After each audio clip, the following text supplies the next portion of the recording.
Let the emotion run, Virat. What does this mean to you?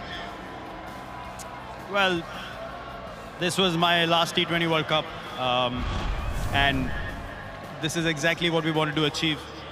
This is an amazing game. I was telling Rohit today when we went out to bat, I was like, one day you feel like you can't get a run, and then you come out and then things happen. God is great. I bow my head in gratitude. I'm just really grateful I was able to get the job done for the team on the day that it mattered the most. It was a different Virat Kohli we saw today, the Virat Kohli we've seen all these years.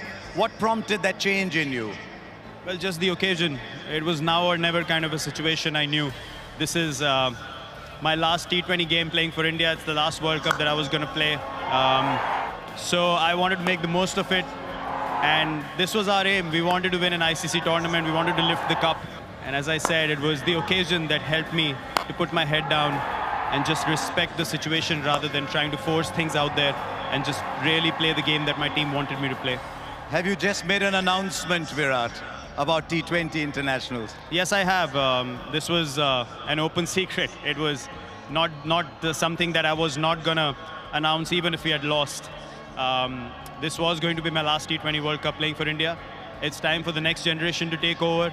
2-year cycle. There's some amazing players playing in India, and they're going to take the team forward in the 2020 format and do wonders as we've seen them do in the IPL. And I have no doubts that they'll keep the flag waving high and, really take this team further from here now.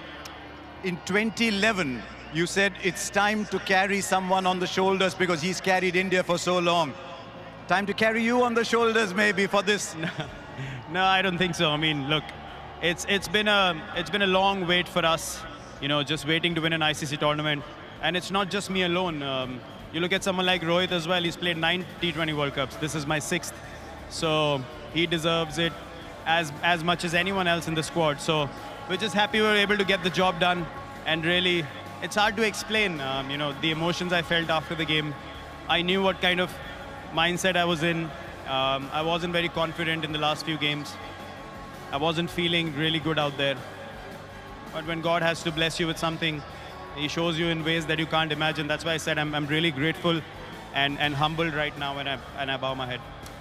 Well done, Virat. The world sees you as a very tough human being. It's revealing to see this side to you today.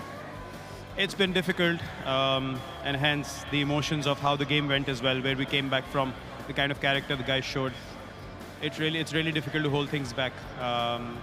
I think it's going to sink in a little later, and the emotions are going to come to the surface a little later more, but it's just an amazing day. I couldn't be more thankful. If it is indeed the last one, you go with your head held high as you always do. Well done, Virat Kohli. Thank you very much. Thank you, Harshad.